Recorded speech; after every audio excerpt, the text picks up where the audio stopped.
1962 Impala, some gearhead. They did the inner and outer rockers, and now we're set to do the outer quarter skin.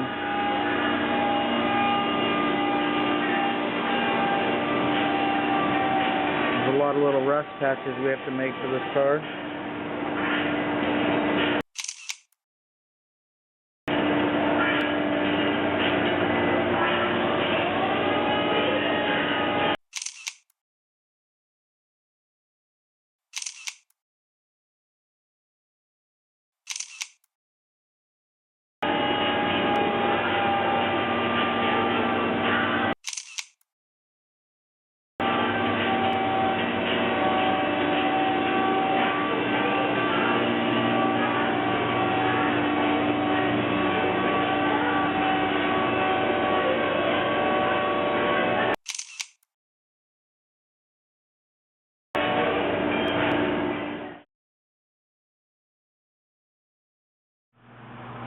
Here we have the hood and deck lid to the Impala, and they're in decent shape. And although the car was blasted, we decided that these panels didn't have any rust and they weren't that bad, so we're just going to block it and reprime them. The edge is down, so what I'm going to do is I'm going to take a straight edge to the other side and see how straight it is. And using my straight edge, I'm going to use it as a guide. I might use some duckbill pliers or something.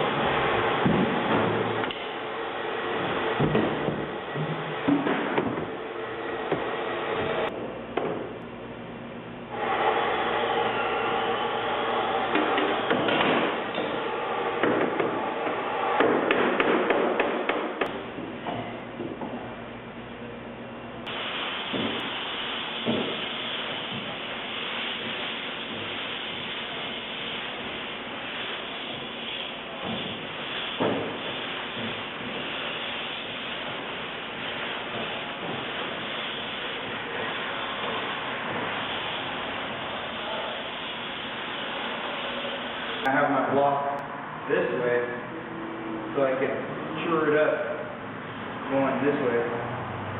But I don't have it straight like this because you're going to create grooves. So I'm having it off like this. And when I get to this part where it bends a lot, then I go like this.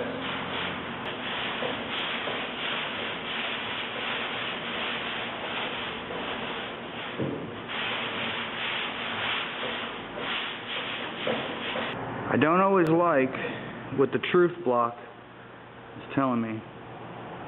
And it tells me we have high spots. And I have some suspicions about this high spot. I think this is actually the support pushing up onto the outer skin. So if I sand on it too much, when the support moves back down, it'll create a low spot. So I want to kind of handle it early on in the process, and we know we're not getting any false indications by the stand pushing up on it, so it's on the stand right, so we know that's a problem right there. And I'm assuming that there's something adhering to the outer skin right there. Let's check. You see it's right there. So it'd be right about here.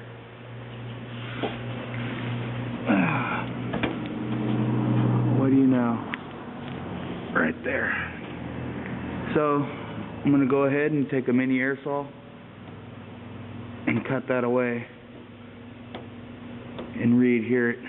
But first, I want to make sure that's what it is. So.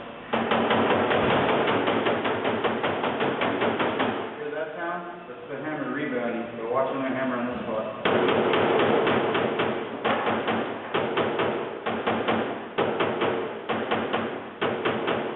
More solid right there. I'm going to grab my air saw and cut that away underneath.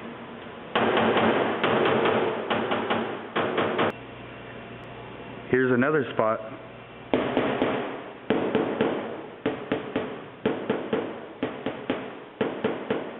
So I'm going to go ahead and cut that away too. Now this area is more shiny right here, and this area is more shiny right here. This is an indication that something hit this. So what I need to do is take a straight line and see how straight that is.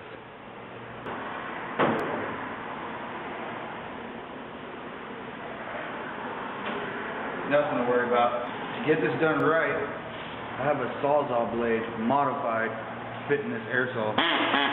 Now I'm going to cut this one underneath and then cut this one.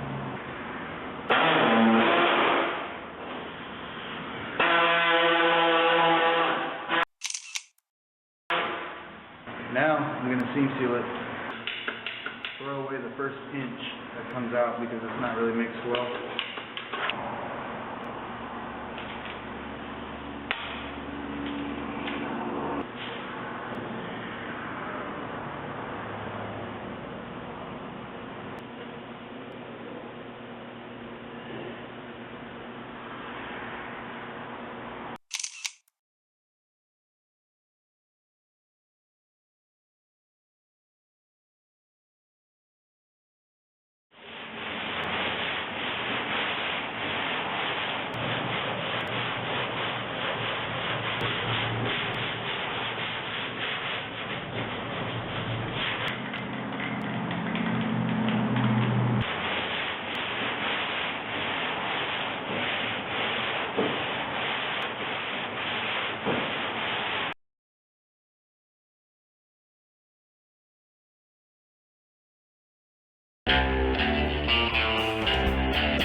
Start metalworking and mudding the fenders.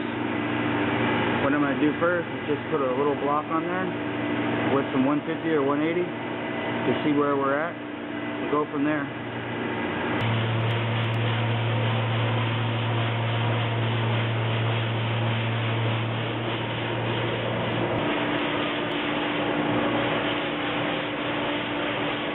This fender is pretty heaven sent. This is like the worst of the damage. This will be very easy to fix. And then I'll fill this area. And these little grind marks along the body line actually took out some of the body line. So I'll skim this whole body line and sand it down until metal is poking out where the body line is right.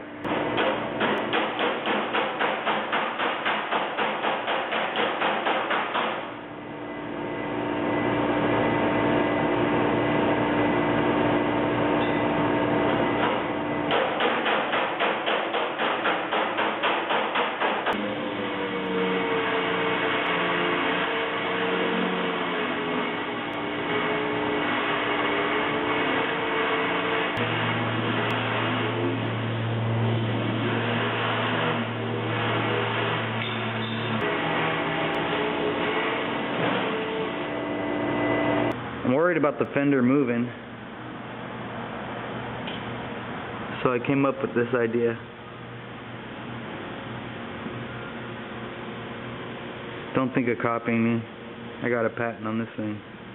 It's called the fender stand.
I'm going to do now is I'm going to try to fill these holes. So I went ahead and wire wheeled the area around them. And then I'm going to turn my welder low and try to build tack upon tack so it's not as hot, so it fills this hole. 25 amps, 36 wire. Low amps and high wire speed help keep it cool. A light's very important when you're doing this kind of stuff because you need pinpoint accuracy as to where the wire is going. Otherwise it'll blow right through it.